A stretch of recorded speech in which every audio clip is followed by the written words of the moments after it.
Welcome to our daily reflection for this Thursday, August 7th.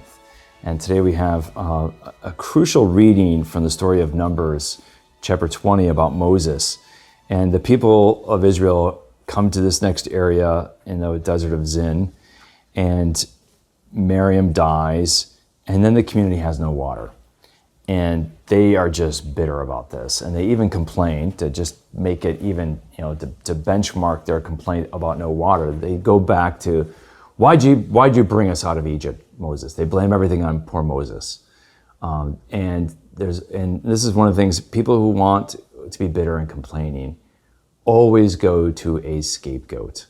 And oftentimes that scapegoat is 100% innocent or largely innocent. And yet we just have this desire to scapegoat. We want to pin our problems on a person, and they can't just be problems. And that's a problem. But I love how they say, you brought us into this desert which has neither figs or vines or pomegranates. In other words, we used to have pomegranate juice and grape juice and probably wine, and now, we don't even have water. This wretched place doesn't have water. And so you brought us from a place where we had, pomegranate juice and grape juice or wine, and now we don't even have water. That's how bad things have gotten, and it's all your fault. And then the Lord, Moses, appeals to the Lord. The Lord intercedes, and he tells Moses what to do. Go to the rock, because they're back at the same place they were at a long time ago when they ran out of water, and Moses struck the rock with his staff and water flowed out. And they're back at that same place, but they haven't taken away the lesson. And God says, speak to the rock. So different than the first time where Moses struck the rock with his staff. God says to Moses, speak to the rock and water will flow out. And yet Moses is so frustrated. He's so angry. He lets the people get on his nerves. And this is one of the things about leadership. As a parent, as a leader, we can't let the weaknesses of those we serve and lead drive us to lose our patience and our anger. And that's the wrong way to go about things. And Moses, he loses his patience. He gets angry. And he takes his staff and he strikes the rock twice. So instead of speaking, he strikes. And in this, Moses disobeys God, and God's going to be very angry. And a lot of people miss the subtlety of, why does God tell Moses, because you've disobeyed me and you didn't honor me and sanctify me in the sight of the people, you can't enter the promised land now. And what we miss is Moses, one, is angry and he strikes the rock twice. But secondly, he was supposed to sanctify the Lord. What does that mean? Show the Lord's holiness, his power.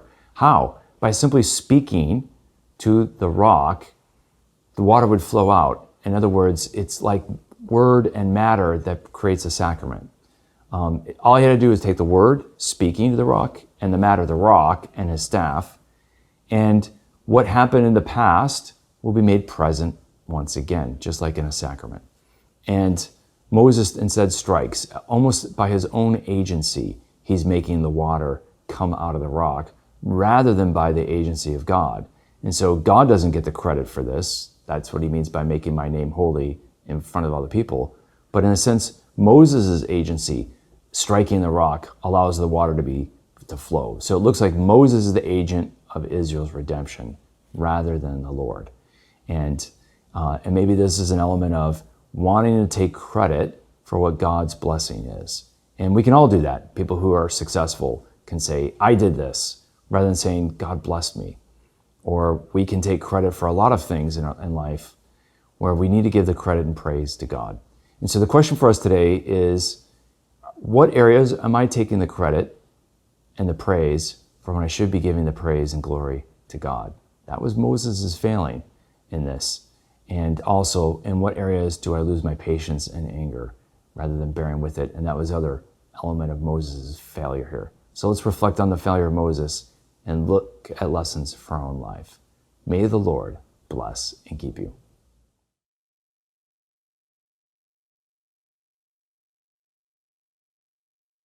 This daily reflection is brought to you thanks to the generous support of the Mission Circle. Join the Mission Circle to help Catholics worldwide understand, live, and share their faith. Sign up at missioncircle.org today.